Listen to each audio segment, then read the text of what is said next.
Page 87 question number 4 read कर रहे हैं। एक्स वाई जेड पार्टनर है फॉर्म में, 5:3:2 की रेशियो है, 5/10, 3/10 और 2/10। जेड रिटायर होता है फॉर्म से जिसका शेयर 2/10 था। बैलेंस शीट के अंदर बताइए ऐसी कौन कौन सी आइटम है जिसे बिना कहे एडजस्ट करना।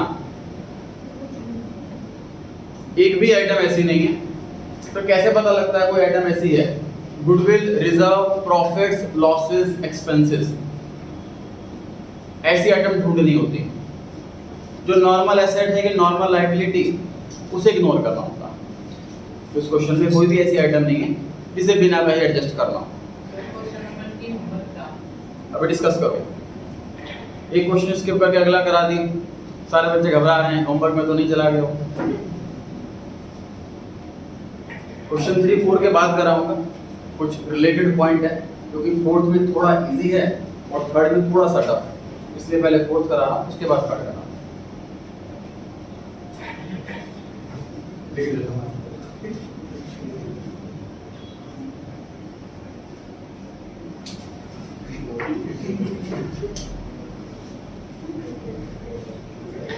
चलिए, बैलेंस शीट में कैपिटल लिख लीजिए बाय बैलेंस शीट। छोटे छोटे प्यारे प्यारे नाम है एक्स वाई जेड पार्टनर। एक तो बच्चों ने टेस्ट में भी नाम एबीसीडी लिख दिए, राम श्याम की जय, जो भी पार्टनर का नाम था उसने कहा सही नाम अच्छा लगता है मेरे को।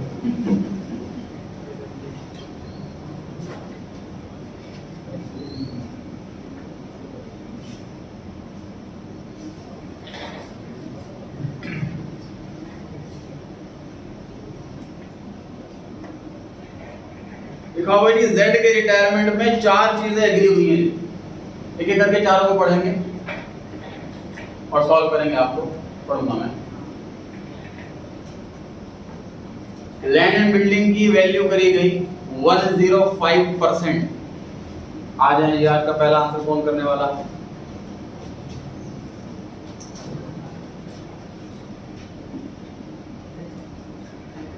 तो मालूम कि नहीं आता लैंड बिल्डिंग की नए वाली वैल्यू 105% है। फटाफट आ जाओ जी, बोर्ड पे किसको आता है?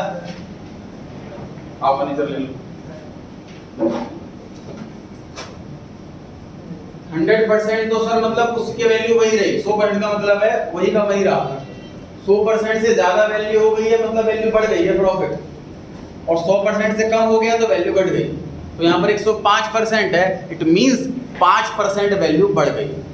अगर वैल्यू 105% हो गई है मतलब वैल्यू 5% बढ़ गई। लैंड एंड बिल्डिंग दे रखा है जी 2 लाख का, 2 लाख का 10% कर देंगे तो 10,000 आएगा। 10,000 से वैल्यू बढ़ रही है, एसेट की वैल्यू बढ़ना प्रॉफिट वाली बात।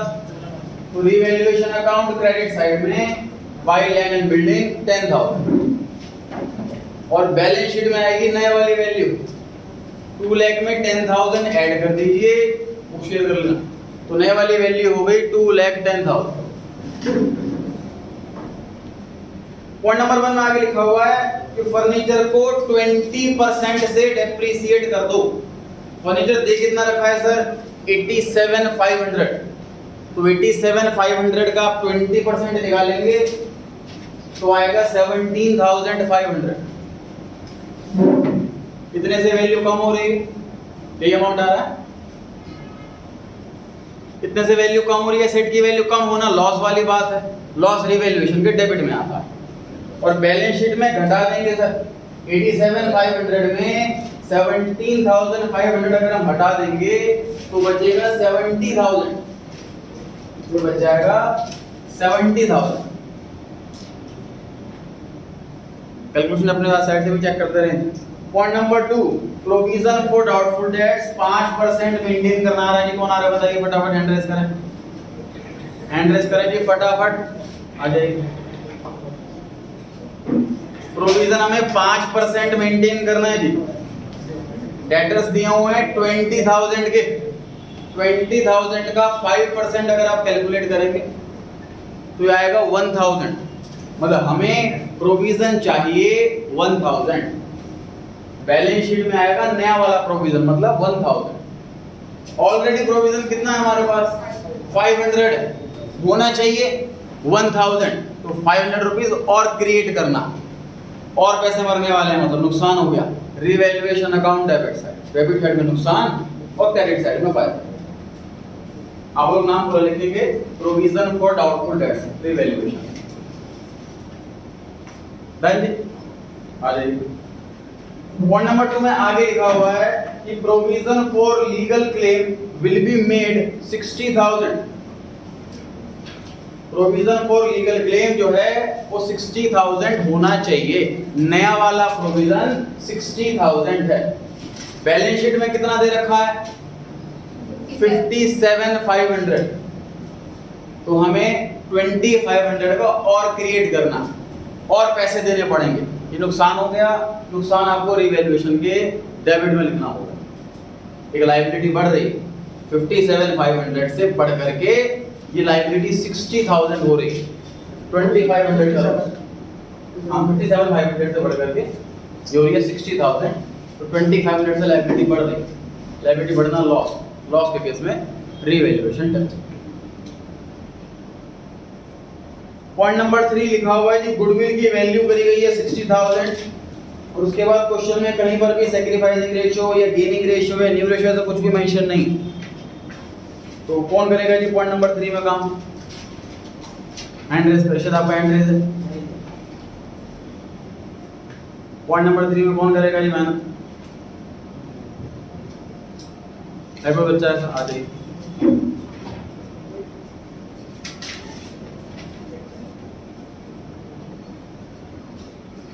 So retiring partner is always a sacrificing partner।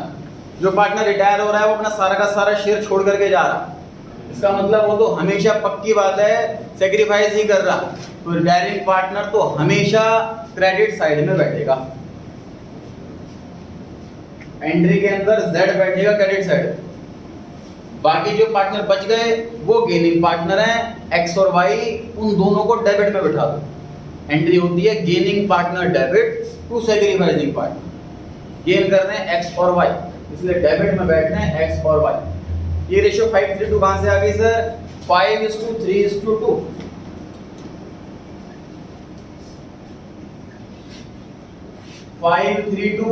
Old ratio है X Y Z की, और Z चला गया, तो जो बची हुई रेशियो है यही गेनिंग रेशियो है और यही न्यू रेशियो है। ये पार्टनरशिप एक्ट में लिखा हुआ है कि अगर कुछ एग्रीमेंट ना हो रिटायरमेंट के टाइम, तो जो रिमेनिंग रेशियो रहती है वही गेनिंग रेशियो रहती है, वही न्यू रेशियो है। हाँ, पोस्टिंग भी कर दीजिए। Z को कितने पैसे मिलने चाहिए? टोटल गुडविल 60,000 है, टोटल गुडविल है 60,000, और Z का शेयर कितना है? 2/10। इस हिसाब से Z को मिलने चाहिए 12,000 रुपए, 12,000। 12,000 रुपए X और Y देंगे अपनी गेनिंग वाली रेशियो, इस वाली रेशियो 7,500 और 4,500। Same entry, change in ratio, admission, retirement, death, चारों चैप्टरों में सेम एंट्री है। पोस्टिंग देख सकते हैं सर, Z को क्रेडिट करना है 12,000 से, Z को क्रेडिट करा है 12,000 से। डेबिट साइड लिखिए, क्रेडिट साइड के पर्टिकुलर्स। X और Y डेबिट हो रहा है, तो X और Y के डेबिट में लिखा है। डेबिट साइड के पर्टिकुलर्स में क्रेडिट साइड आती है, क्रेडिट साइड में Z कैपिटल है।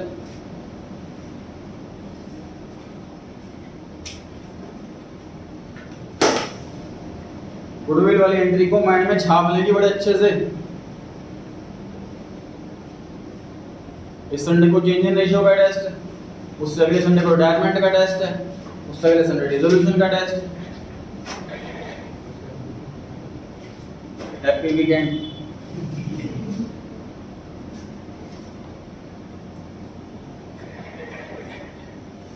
पॉइंट नंबर 4 पे आ जाते हैं जी। Z was paid in full। Z का जितना भी बैलेंस आ रहा हो इसे पूरे पैसे दे दो। And X and Y borrowed the necessary amount from the bank on security of building to pay off Z। Z को पेमेंट करने के लिए X और Y ने बैंक लोन लिया है। पेमेंट करनी कितनी है वो लास्ट में बैलेंसिंग फिगर से पता लगेगा, एंड का काम हो गया। चलिए बैलेंस शीट में लिख देते हैं हम। सबसे पहले बैंक लास्ट में कितना, बैंक का अमाउंट पता लगेगा बाद में। स्टॉक में कोई चेंज नहीं आया, स्टॉक लिख दीजिए एज इट इज। फर्नीचर हो गया, लैंड बिल्डिंग हो गया, यहाँ पर सिर्फ बैंक बचा, बाकी एसेट साइड कंप्लीट हो गई है जी हमारे। लायबिलिटी साइड पे आ जाएगी। क्रेडिटर्स 27,000 कोई चेंज नहीं आया। बीपी 13,000 कोई चेंज नहीं आया। आउटस्टैंडिंग रेंट 22,500 कोई चेंज नहीं आया। लीगल गेम हो चुका है। कैपिटल किस किस की आएगी, एक्स और वाई, क्योंकि जेड जा चुका है। और लोन किसके नाम से आएगा, लोन आएगा नहीं क्योंकि पेमेंट पूरी हो गई। दिखाया ना लास्ट में कि Z was paid in full, इसलिए लोन नहीं आएगा। पेमेंट नहीं होती तो लोन आता है।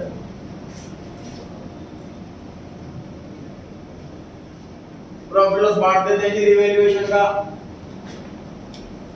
टोटल आ रहा है डेबिट साइड का 20,500, 20,500, और क्रेडिट साइड में सिर्फ 10,000 है। इसका मतलब 10,500 का लॉस। बताइए सैक्रिफाइसिंग में बटेगा कि गेनिंग में, ओल्ड में। जेड को भी मिलेगा कि नहीं मिलेगा, क्योंकि ओल्ड पार्टनर पे जेड भी। 10,500 तीनों के सामने लिखो।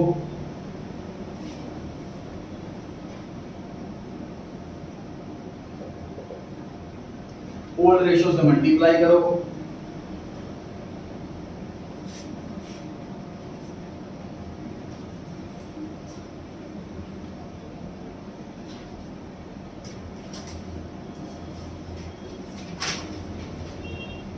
देखो कैलकुलेशन क्रॉस चेक कर लें, कैलकुलेशंस क्रॉस चेक कर लें। जल्दी जल्दी कौन बताएगा जी लॉस की?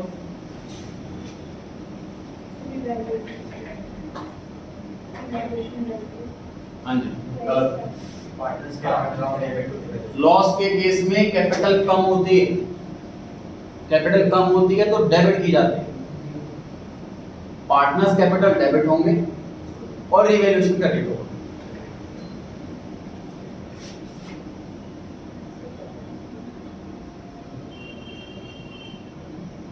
To revaluation account 5250 3150 2100। Old capital लिख ली, रिजर्व प्रॉफिट लॉस है नहीं, प्रॉफिट बांट दिया, रियल प्रॉफिट लॉस बांट दिया, रिवैल्यूएशन का, गुडविल की एंट्री हो गई, कुछ भी काम नहीं बचा दिया। पेमेंट कर देते हैं जेड।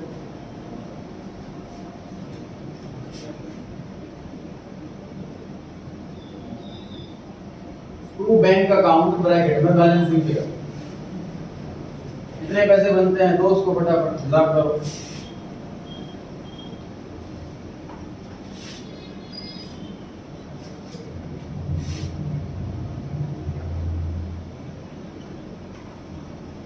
पेमेंट आ रही है जी 83,000। चेक करें, क्रॉस चेक करें।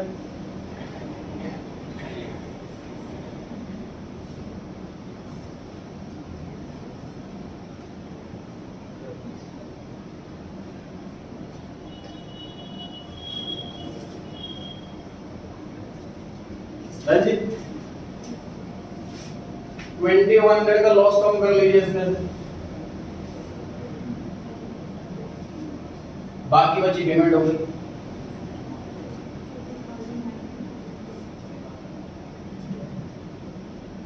$80,900 सही है, सही है जी। लास्ट पर में लिखा था Z was paid in full, Z को फुल पेमेंट करनी है, तो जितना भी बैलेंसिंग फिगर आ रहा है सारा का सारा पे कर दिया, ठीक है। अच्छा बैलेंस शीट में बैंक नहीं आएगा, उसकी जगह लायबिलिटी साइड में बैंक लोन आएगा, है ना। क्योंकि देखो पेमेंट करनी है 80,900 और हमारे पास पैसे कितने हैं, सिर्फ 20,000। लोन कितना ले बताइए फटाफट से। 80,900 देने हैं और हमारे पास सिर्फ 20,000 है।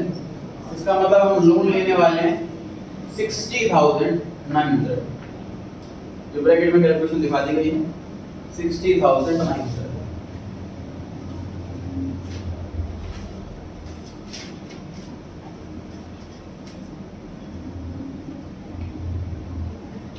जितने पैसे कम पड़े उतने का लोन ले लिया गया।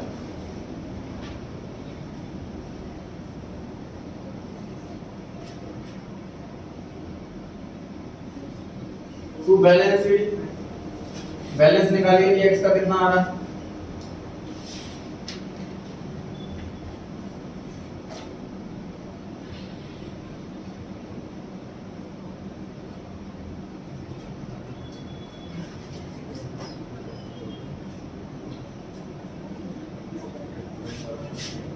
डबल 14250। चेक कीजिए y का बैलेंस कितना आ रहा है।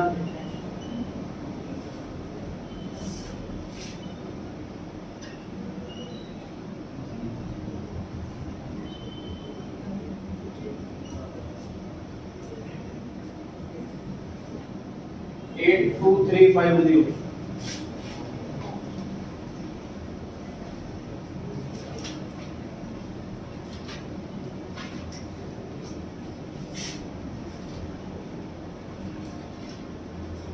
तो उसके आंसर में कुछ करेक्शन करनी मैं बोल रहा हूं, आप लोग कर लीजिए। सबसे पहले अमाउंट लिखा हुआ है लॉस ऑन रिवैल्यूएशन 10,500, वो सही। उसके बाद लिखा है पार्टनर्स कैपिटल अकाउंट एक्स के आगे लिखा हुआ है 115750, वो कट करके लिख लें 114250, 1,14,250। उसके बाद y में लिखा हुआ है 80350, उसे करेक्ट करके लिख लें 82350, 82,350। फाइनल पेमेंट टू z में लिखा हुआ है 11,400, इसको चेंज करके कर लें 80,900, 80,900। बैलेंस शीट में लिखा हुआ है 389,100, उसे चेंज करके लिख लें 3,80,000, 38 4 टाइम्स 0। इस क्वेश्चन में सर क्या नया सीखा हमने? इस क्वेश्चन में नया ये सीखा कि जो डायरेक्ट पार्टनर है उसको पूरी पेमेंट करने के लिए क्वेश्चन अगर बोले तो जरूरी नहीं है हमारे पास कैश या बैंक उतना अवेलेबल हो।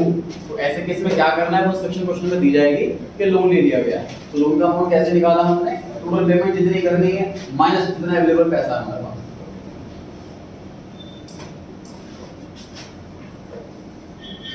क्लियर हो गया जी आंसर? चलिए क्वेश्चन नंबर 3 पर आ गया।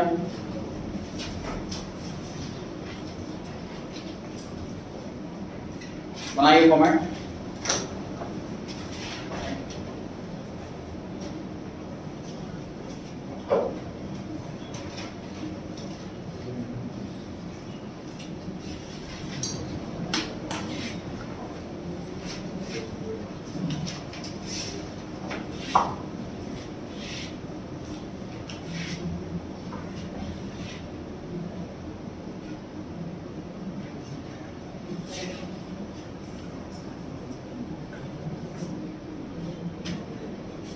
फोर्थ क्वेश्चन में फोर्थ पॉइंट में लिखा हुआ है अमाउंट जो है वो बिल्डिंग सिक्योरिटी के रखी डिस्कस करना है।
क्वेश्चन से बाहर आता है 2 मिनट के लिए।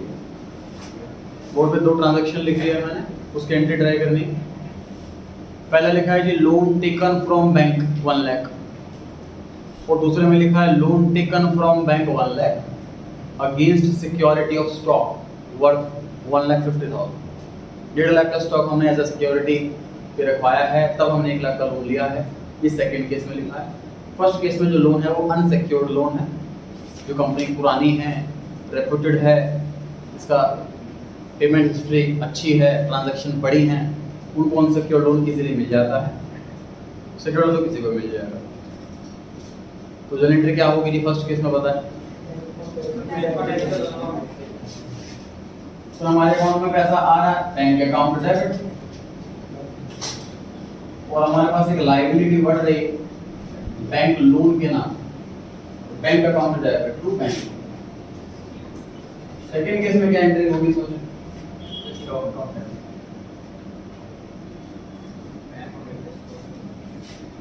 Bank account debit stock bank account debit to bank account debit the account debit to bank.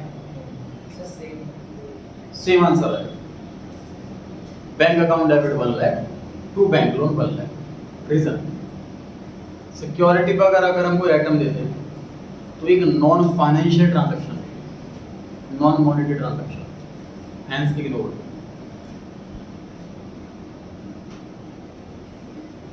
फिर समझते हैं सर, लग तो रहा है कुछ एंट्री होनी तो चाहिए। दोनों का आंसर सेम है, क्या मतलब हुआ? सेकंड वाले में हमने स्टॉक सिक्योरिटी पे दिया है, तो कुछ तो इसकी एंट्री होनी चाहिए। तो देखे ध्यान से, जब कोई आइटम की हम सिक्योरिटी देते हैं तो उसमें ओनरशिप ट्रांसफर नहीं होती। We are not selling anything. Stock की पोजेशन भी हमारे पास है और ओनरशिप भी हमारी। तो जब कोई लीगल ट्रांसफर हुआ ही नहीं है, कोई ट्रांजैक्शन हुई नहीं है स्टॉक की ओनरशिप अब भी हमारे पास। स्टॉक हम ऐसा नहीं कि बैंक में रख करके आए स्टॉक तो हमें लोन मिला, ऐसा भी नहीं। ठीक है, ना तो हमने स्टॉक उनको दिया बाय हैंड, ना हमने उनके नाम पर करा स्टॉक, बस हमने एग्रीमेंट में लिख दिया कि लोन नहीं चुका पाए तो 1.5 लाख की स्टॉक बेच करके आप अपना लोन चुका सकते हो, अपना लोन रिकवर करवा सकते हो, सिर्फ ये बात। ठीक है, इसलिए सिक्योरिटी पर देने में कोई भी ओनरशिप ट्रांसफर नहीं होती, तो ये फाइनेंशियल ट्रांजैक्शन है ही नहीं सिक्योरिटी का कुछ देना, इसलिए इसकी कोई एंट्री नहीं है। सिर्फ नरेशन में ये बात मेंशन कर दी जाती है कि ये इसके अगेंस्ट सिक्योरिटी के अगेंस्ट है। कंपनीज की बात करो, ये हम थर्ड बुक में सीखेंगे। थर्ड बुक में चैप्टर जो 1 है वो कंपनीज की प्रेजेंटेशन पर है। उसमें ये चीज़ सिखाते हैं कि कोई भी हमने लोन लिया हुआ है सिक्योरिटी के अगेंस्ट, तो लोन के ब्रैकेट में मेंशन करते हैं ये बात कि किस चीज़ की सिक्योरिटी के अगेंस्ट, ताकि जो इन्वेस्टर है वो पहले उनको पता रहे कि इनका इतना लोन इस चीज़ की सिक्योरिटी पे लिया। उनका डाउट ये था कि जो लास्ट क्वेश्चन हमने अभी भी करा उसका जो 4th पॉइंट था उसमें ये लिखा हुआ था कि एक्स और वाई नेसेसरी लोन ले रहे हैं बैंक से बिल्डिंग सिक्योरिटी पर देकर, तो बिल्डिंग का कुछ क्यों नहीं करवाया मैंने, ये डाउट था स्टूडेंट का। उसका आंसर ये है जी कि सिक्योरिटी पे देने की कोई एंट्री नहीं होगी। क्लियर हो गई जी बात? चलिए वापस थर्ड क्वेश्चन पर आ रहे हैं।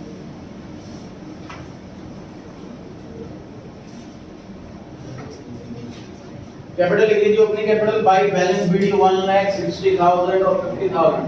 बताइए बैलेंस शीट में ऐसी कौन कौन सी आइटम है जिसे बिना कहे एडजस्ट करना होगा? एडवर्टाइजमेंट, सस्पेंस अकाउंट 20,000 ये एक्सपेंसेस हैं, ये लॉसेस हैं, ये नेगेटिव रिजर्व्स हैं। लॉस से कैपिटल कम हो जाती है, कैपिटल कम डेबिट साइड में होती है।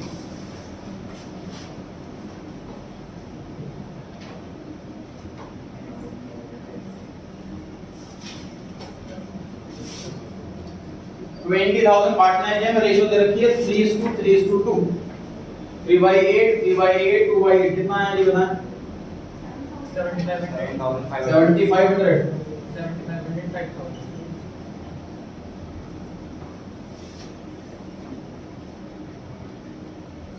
आगे बढ़ते हैं।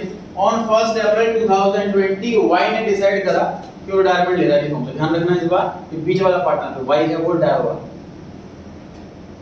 पॉइंट नंबर 1 में लिखा है स्टॉक को डेप्रिसिएट करते हैं 12,000 से, आ जाएगी फटाफट आ जाएगी। स्टॉक को डेप्रिसिएट करना है 12,000। एंड स्टूडेंट ट्राई करते हैं जरूर, इतने मैक्सिमम बोर्ड पे क्वेश्चन करोगे इतना कॉन्सेप्ट क्लियर होगा। सर कितने 12,000 स्टॉक डेप्रिसिएट हो रहा है 12,000। स्टॉक की वैल्यू कम हो रही है सर, एसेट अगर कम हो तो लॉस वाली बात है, लॉस रिवैल्यूएशन के डेबिट में आता है, इसलिए स्टॉक लिखा जा रहा है रिवैल्यूएशन के डेबिट में 12,000। बैलेंस शीट में स्टॉक दिया हुआ था 1,24,000 का, 1,24,000 का स्टॉक दिया हुआ था, 12,000 से कम हो गया 1,24,000। अब उसमें से 12,000 का डेप्रिसिएट हो गया, कम हो गया और बच गया 1,12,000 बचा हुआ बैलेंस शीट में 1,12,000 सही। पॉइंट नंबर 2, एडवर्टाइजमेंट सस्पेंस को राइट ऑफ करना है, उसके आगे लिख लीजिए प्रिजम्पशन। सर ये प्रिजम्पशन है, प्रिजम्पशन का मतलब ये लाइन नहीं लिखी होती तब भी हमें ये काम करना होता बुक में। पॉइंट नंबर 2 पे आगे लिख लीजिए प्रिजम्पशन। जहां मैं प्रिजम्पशन लिखा रहा हूं उसका मतलब ये है कि ये लाइन लिखी है क्वेश्चन में, ना लिखी है तब भी इसको ट्रीट करना ही करना। पॉइंट नंबर 3 के लिए आ जाएंगे फटाफट से। प्रोविजन को 6,000 रुपए तक इंक्रीज करना है, एड्रेस करें फटाफट आ जाइए। प्रोविजन को 6,000 रुपए तक इंक्रीज करना है। ऑलरेडी प्रोविजन कितना है? ऑलरेडी प्रोविजन है सर 4,000 और हमें बढ़ाना है 6,000 तक, तो हमारा 2,000 रुपए का इसमें लॉस हो गया। लॉस रिवैल्यूएशन के डेबिट में आता, तो रिवैल्यूएशन डेबिट में आएगा जी टू प्रोविजन। बैलेंस शीट की बात करते हैं sir.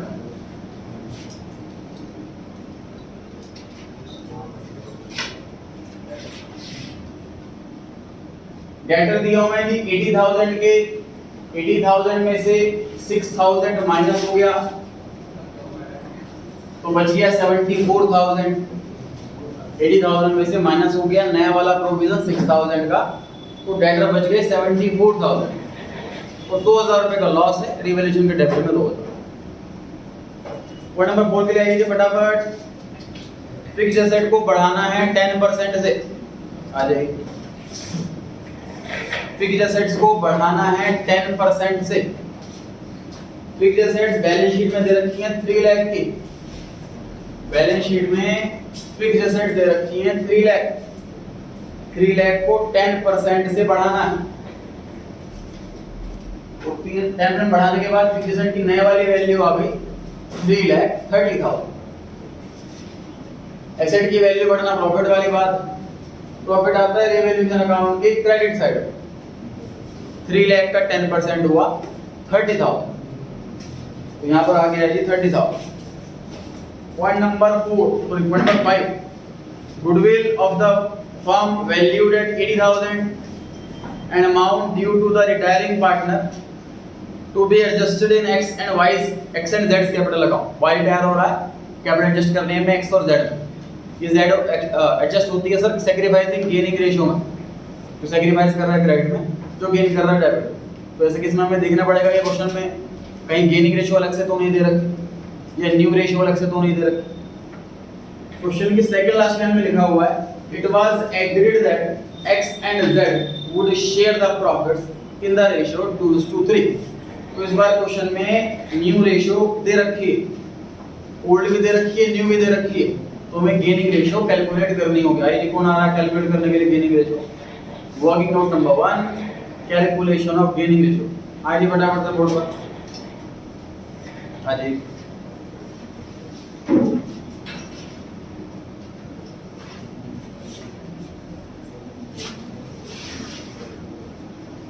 Working note number 1, calculation of gaining ratio.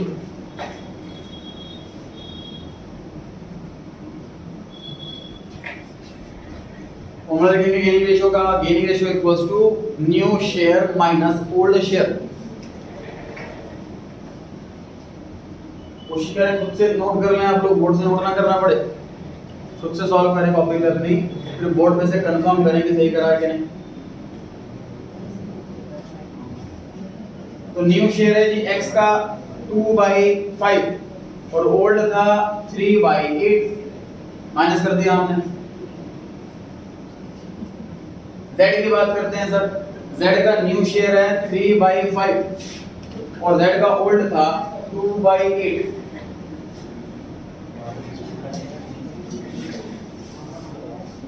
यह है जी 14/40, तो गेनिंग रेशियो आ गई है।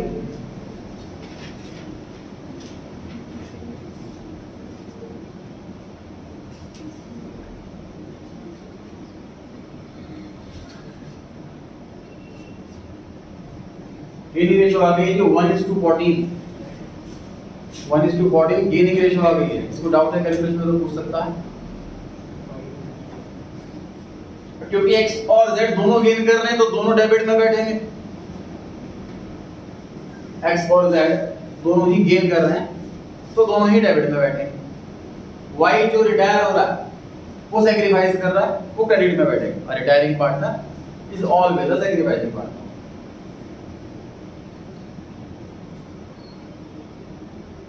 सभी नोट कर रहे हैं, ऐसा लग रहा है बोर्ड पे।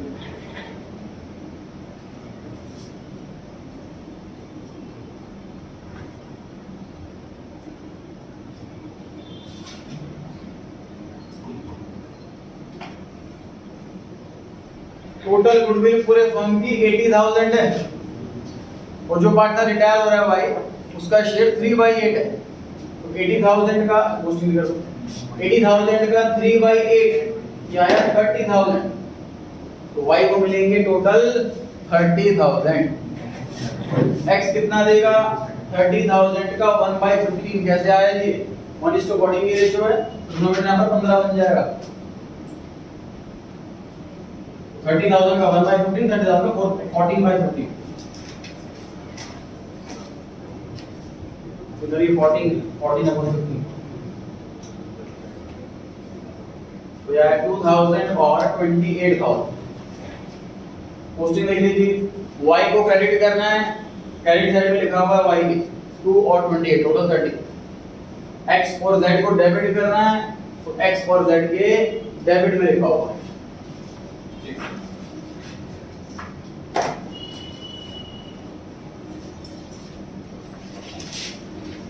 ध्यान रहे न्यू रेशियो के केस में बच्चों को मैक्सिमम क्वेश्चन में क्या होता है, हैबिट लग जाती है कि ओल्ड रेशियो में बांट दो। टेस्ट में भी ऐसे हुआ था, मैक्सिमम बच्चों ने गुडविल ओल्ड रेशियो में बांट रखी थी। 15,000 रुपए का 9,000 6,000 लिखा हुआ था 3:2, जबकि क्वेश्चन में न्यू रेशियो दे रखी थी।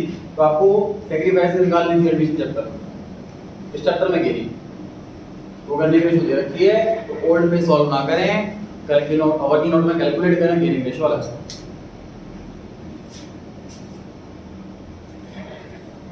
बढ़ सकते हैं जी आगे,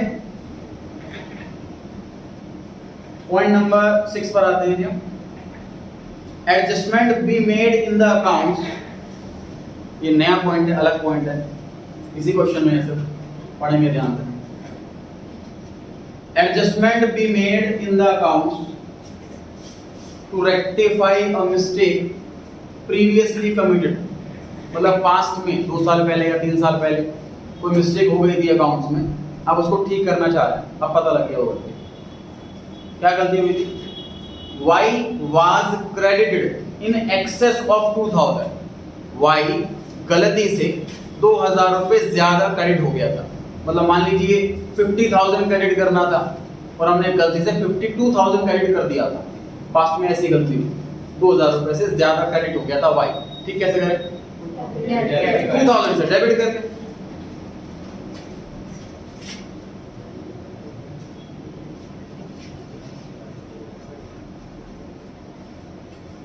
आगे लिखा हुआ है while x and z were debited in excess of 1,500 and 500 respectively, x 1,500 से गलती से ज्यादा डेबिट हो गया, कैसे ठीक करें, क्रेडिट करें।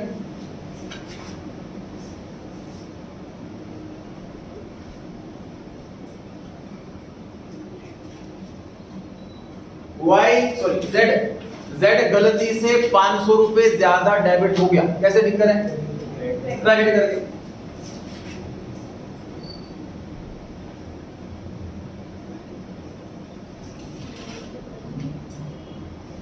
इसकी पोस्टिंग कौन करके दिखाएगा, एंट्री तो क्वेश्चन के अंदर मांगी नहीं है, तो मैंने प्रैक्टिस के लिए करवाई है, ना मेन आंसर का पार्ट है ना वर्किंग नोट का पार्ट है। एंट्रीज करेंगे फटाफट से। लेजर पोस्टिंग कौन करके दिखा सकता है इसकी? आ जाइए।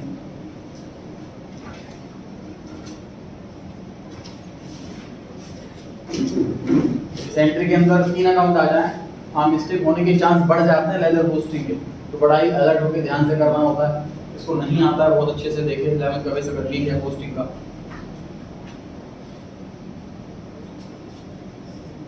यहाँ से देखिए x क्रेडिट हो रहा है 1500 रुपए से, तो हमने क्रेडिट साइड में x के नीचे 1500 लिखा। z क्रेडिट हो रहा है 500 रुपए से, तो हमने क्रेडिट साइड में z के नीचे 500 रुपए लिखा। और क्रेडिट साइड के पर्टिकुलर्स में डेबिट साइड आती है, डेबिट साइड में लिखा है y साइड। इसी तरीके से y डेबिट होना है 2000 रुपए से, तो हमने डेबिट साइड में y 1500 500 y के नीचे लिखो। y डेबिट हो रहा है तो 1500 और 500 2000 रुपए से y डेबिट हो जाएगा। और डेबिट साइड के पर्टिकुलर्स में क्रेडिट साइड आती है, क्रेडिट साइड में लिखा होगा x और z। डेट लेजर पोस्टिंग में दिक्कत आ जाती है, इसलिए मैंने पहले आपको जेल करके दिखा दी। बट एंट्री रफ वर्क है, आंसर में दिखाओ ना दिखाओ आपकी इच्छा है। लेजर पोस्टिंग तो ऑफ कोर्स मेन आंसर का पार्ट है। पढ़े जी आगे।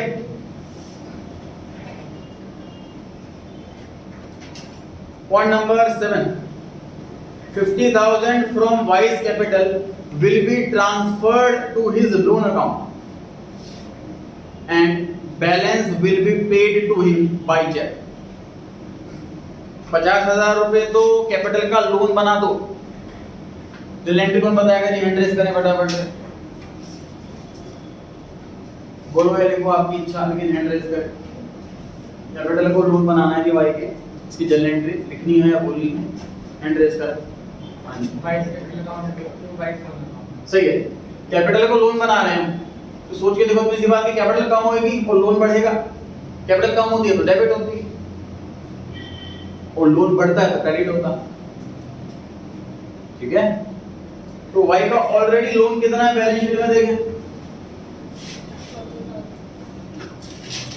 वाई का ऑलरेडी लोन है 40,000, अब ये 50,000 से बढ़ गया तो ये 90,000 हो गया।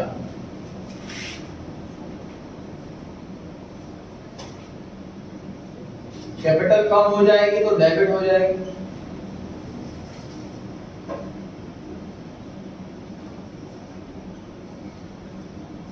तो कैपिटल अकाउंट के डेबिट में लिख देंगे to Y is loan account 75,000। Capital को लोन बना दी, कैपिटल कम कर दी, कैपिटल डिक्रीज डेबिट, लोन बढ़ गया, लायबिलिटी इंक्रीज कर दी। आगे लिखा है and balance will be paid to him by cheque. मतलब वाई का जो भी बैलेंस आ रहा हो टू बैंक अकाउंट ब्रैकेट में बैलेंसिंग फिगर, जितना भी पैसे जिसको देने हैं बैलेंस, तो सारे के सारे पैसे दे देने हैं। Balance by to be paid by him by cheque. Point number 7 में मैंने और करके लिखा हुआ है, ध्यान से पढ़ें क्या लिखा हुआ है। लिखा हुआ है 50,000 to Y will be paid after 1 year.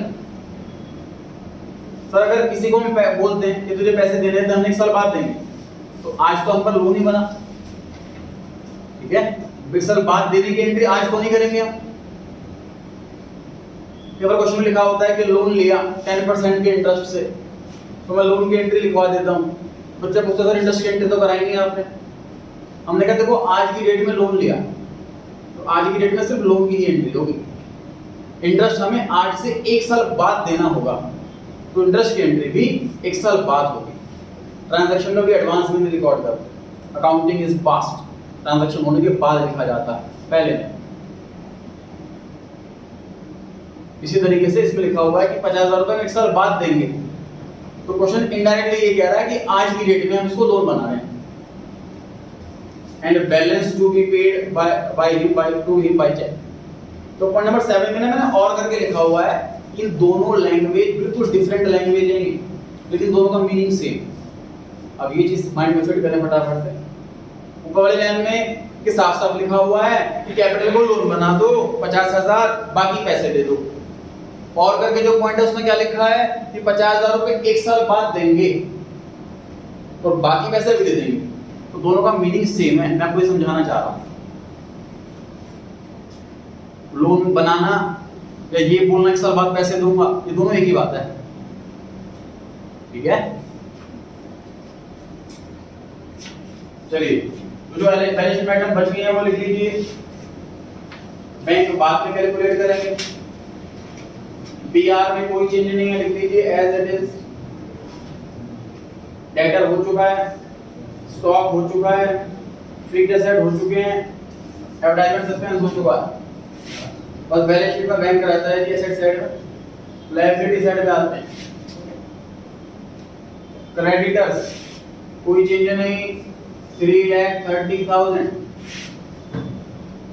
X loan कोई चेंज नहीं, 50,000। कैपिटल में कौन कौन? X and Z.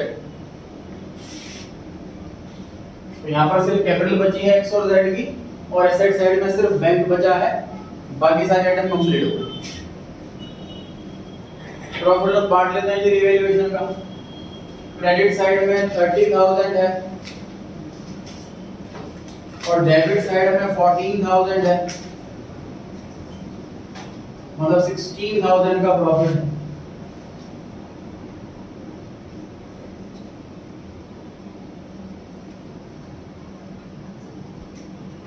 न्यू में कि ओल्ड में? ओल्ड। 3/8, 3/8 और 2/8।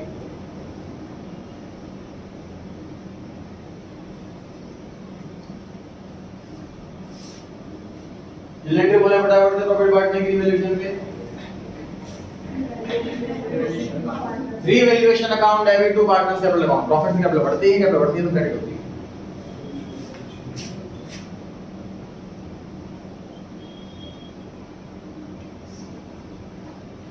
बाय रिवैल्यूएशन अकाउंट 6,000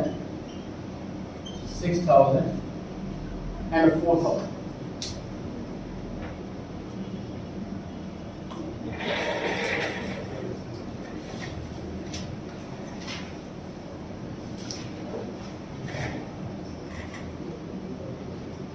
टोटल आ रहा है जी एक्स के क्रेडिट साइड का 1,07,500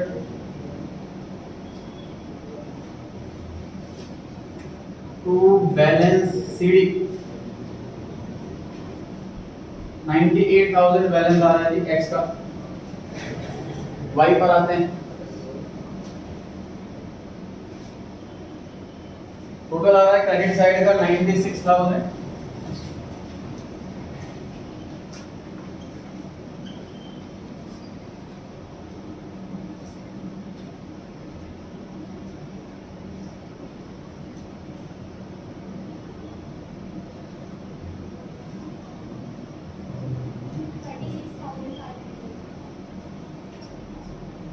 36,500 पेमेंट टू वाई आ गई बैंक के सामने।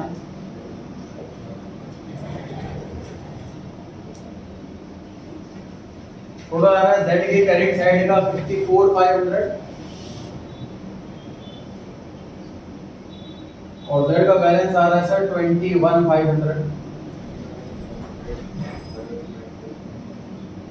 कैपिटल एक्स की 98,000, कैपिटल जेड की 21,500 और बैंक में ऑलरेडी कितना बैलेंस था 50,000। कितनी पेमेंट कर दी 36,500, तो बैलेंस कितना बच गया 13,500। बैंक में से हमने पेमेंट माइनस कर दी, तो जो बैंक में बैलेंस बचा वही आया। टोटल आ रहा है जी बैलेंस शीट का 589 500।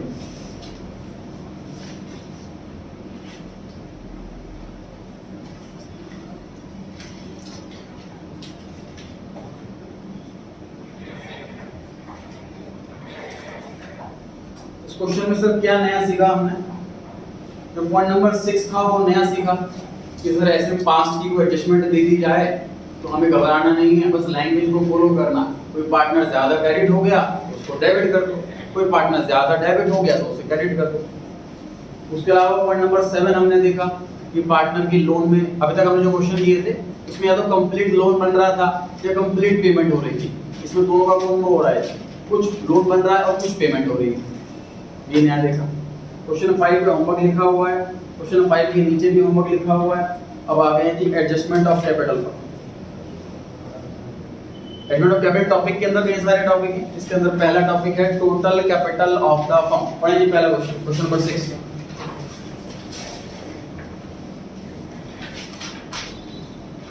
क्वेश्चन नंबर 6 इसमें लिखा है कि एक्स वाई जेड तीन पार्टनर्स हैं फर्म में। 3:2:1 ये प्रॉफिट शेयरिंग रेशियो दे रखी है। 3/6, 2/6, 1/6। 1 अप्रैल 2009 को एक्स रिटायर होता है फर्म से, इसका शेयर 3/6 था। वाई और जेड एग्री करते हैं कि कैपिटल नए वाली फर्म की 2,10,000 होगी और प्रॉफिट शेयरिंग रेशियो के हिसाब से होगी। कैपिटल वाई और जेड की सारी एडजस्टमेंट्स करने के बाद ये आ रही है। वाई की आ रही है 1,45,000 और जेड की आ रही है 63,000। तो बताओ कितना पैसा पार्टनर लेकर के आएगा या कोई पार्टनर लेकर के जाएगा, बस ये काम करना।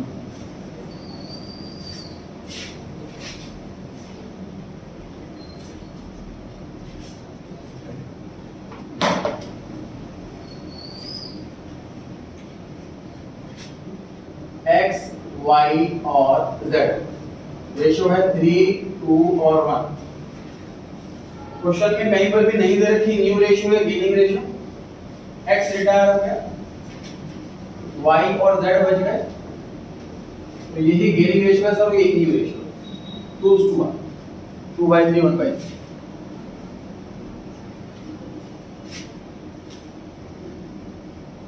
Capital of new firm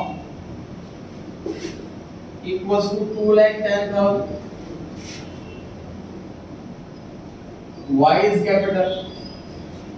capital कितनी होनी चाहिए Y की? 2/3। कैपिटल कितनी होनी चाहिए Z की? 1/3।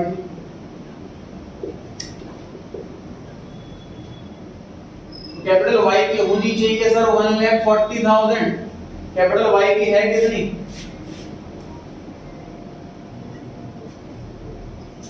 1,45,000। कैपिटल ज्यादा है कि कम है? तो पैसा लेकर आएगा कि लेके जाएगा? लेके जाएगा। Cash to be withdrawn.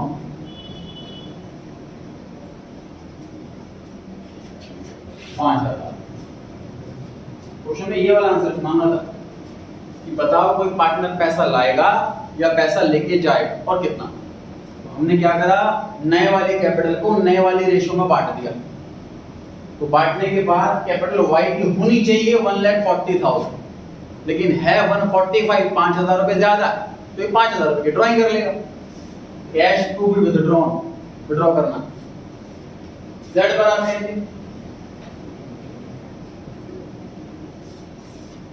Capital Z की होनी चाहिए 70,000 और है कितनी?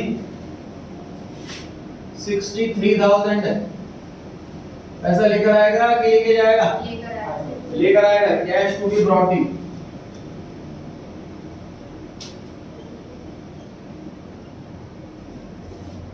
वाई जेड और यहां वाई वाई।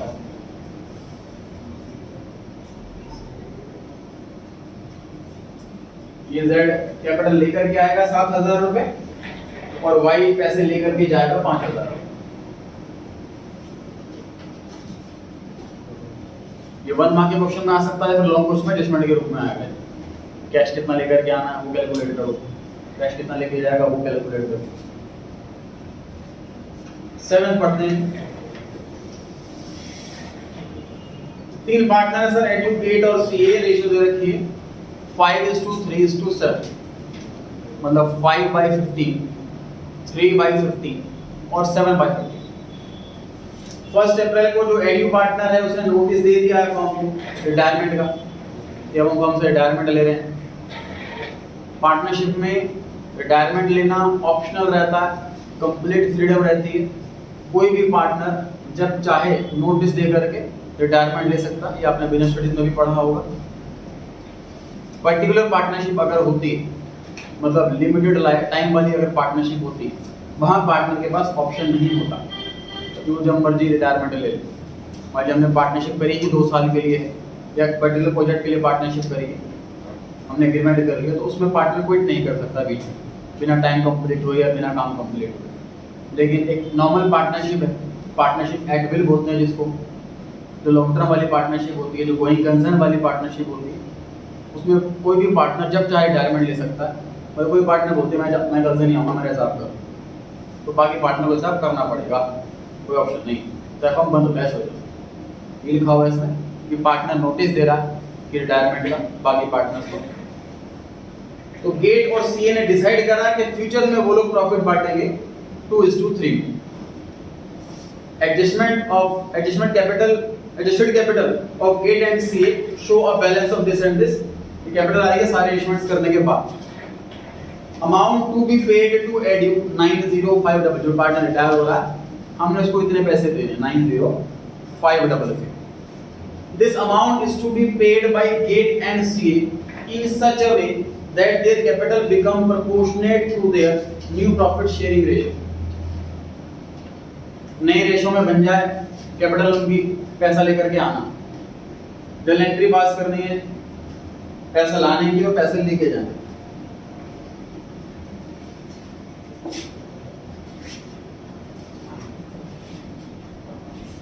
ध्यान से देखें, कैपिटल गेट की है 33,000 और कैपिटल सीए की है 70,500। जो पैसे एडयू को देने हैं वो पैसे फॉर्म में है नहीं, वो पुराने पार्टनर पैसा लेकर के आएंगे। जब पुराने पार्टनर पैसा लाएंगे तो कैपिटल तो बढ़ जाएगी उनकी। सोचो, जब भी पुराना पार्टनर अपने घर से पैसा दुकान में लाता है तो कैपिटल ही बढ़ाते हैं, तो ये पैसा भी कैपिटल में ही जुड़ जाएगा। अब ये समझो कि ये है नई फर्म की नई कैपिटल, ये है नई फर्म की नई कैपिटल। कितना जोड़ोगे जोड़ो पहले फटाफट।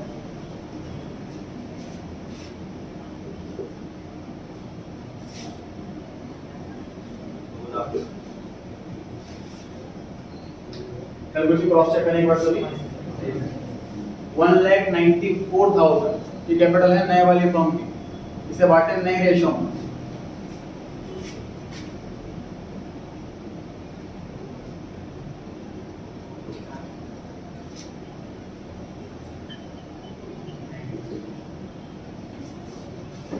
न्यू रेशो दे रखी है सर 2:3, तो 2/5 पहले वाले पार्टनर का और 3/5 दूसरे वाले पार्टनर का।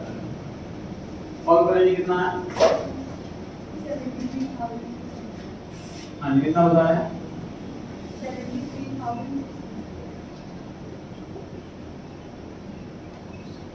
एक्चुअल कैपिटल कितनी है इंडिकेट की? 33,000 एक्चुअल।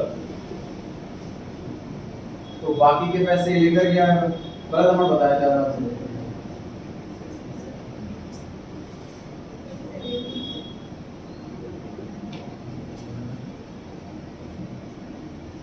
कैपिटल गेट की होनी चाहिए 77,600, एक्चुअल में है 33,000, तो जो डिफरेंस अमाउंट है कितना पैसा गेट लेकर के आएगा।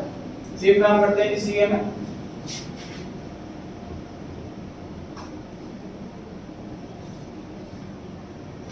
कैपिटल एक्चुअल में सीए की है 70,500,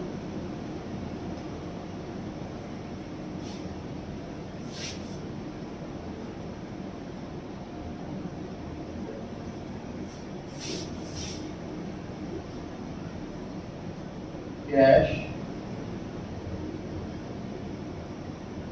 टू बी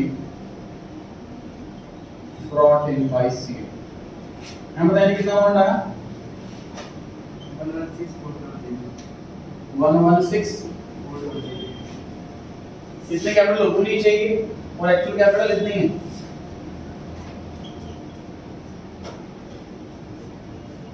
तो इतना पैसा लेकर के आया। तो पिछले क्वेश्चन में, इस क्वेश्चन में अलग क्या था, पिछले क्वेश्चन में हम पुराने पार्टनर की पेमेंट नहीं कर रहे, बस हमने डिसाइड कर लिया कि कैपिटल हमारी इतनी होनी चाहिए 2,10,000 और बांट दिया नहीं रेशो। किसी कैपिटल फालतू हो पैसे घर ले जाओ, कैपिटल कम हो पैसे लेकर के आओ। तो सेकंड क्वेश्चन में क्या अलग हुआ है, क्वेश्चन 2 में ये अलग हुआ है कि पुराने पार्टनर कैपिटल तो पता ही है हमें, जो पार्टनर रिटायर हो रहा है उसे पैसे कितने देने हैं वो रिमेनिंग पार्टनर लेकर के आएंगे घर से। कैपिटल इन दोनों की इतनी तो रहेगी, रिटायरिंग पार्टनर को पेमेंट करनी है तो इतना पैसा फर्म में है नहीं, रिमेनिंग पार्टनर अपने घर से लेकर के आएंगे। तो रिमेनिंग पार्टनर अपने घर से लेकर के आएंगे तो कैपिटल बढ़ जाएगी। जब भी पार्टनर अपने घर से पैसे दुकान में लाता है तो कैपिटल बढ़ जाती है, पूरे फर्म की कैपिटल टोटल इतनी हो जाएगी। मतलब पिछले क्वेश्चन में जो 2,10,000 था वो इस क्वेश्चन में कैलकुलेट करना था हमें खुद, 494 आ। आगे का काम नॉर्मल है जैसे पिछले क्वेश्चन में किया था, टोटल कैपिटल को गिवन रेशियो में बांट दो, फिर एक्चुअल वाले कैपिटल से कंपेयर करो। अगर एक्चुअल ज्यादा है तो पैसा घर ले जाएगा, एक्चुअल कम है तो पैसा लेकर के आएगा। इस केस में दोनों ही एक्चुअल कम थी तो दोनों ही केसों में वो घर से पैसा लेकर के आया। क्लियर हो मेरी बात? एक और क्वेश्चन कर लेते हैं। तो 6-5 भी नहीं हुआ। अरे कभी तो पढ़ गए, अरे हाँ जनरल एंट्री मांगी तो क्वेश्चन कंप्लीट ही हुआ। पहली entry cash account debit to Gates capital account. Gate पैसा लेकर के आ रहा है कि 44,600। Cash account debit to Gates capital account 44,600। Time में तो आराम से करते हैं। नरेशन लिख be cash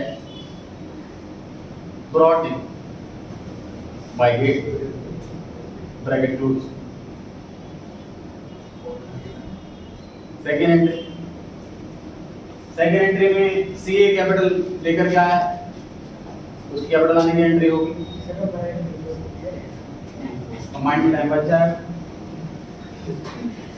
cash account debit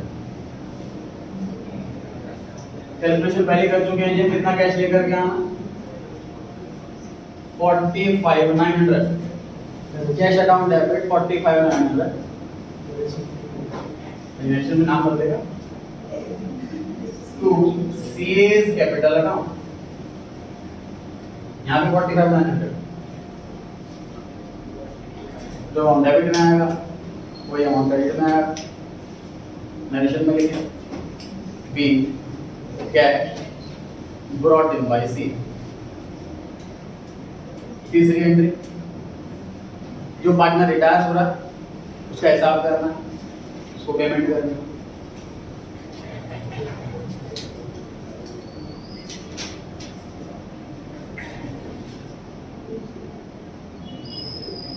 एडियूस capital account debit 90,500। Question में वाला अमाउंट ऑलरेडी गिवन था कि पेमेंट कितनी करनी है हमें रिटायरिंग पार्टनर को 90,500 टू कैश अकाउंट अमाउंट से 90,500 being cash paid to edit.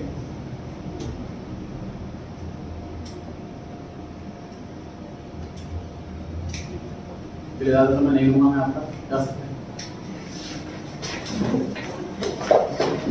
Cash का रिवीजन करते रहें। Change in ratio chapter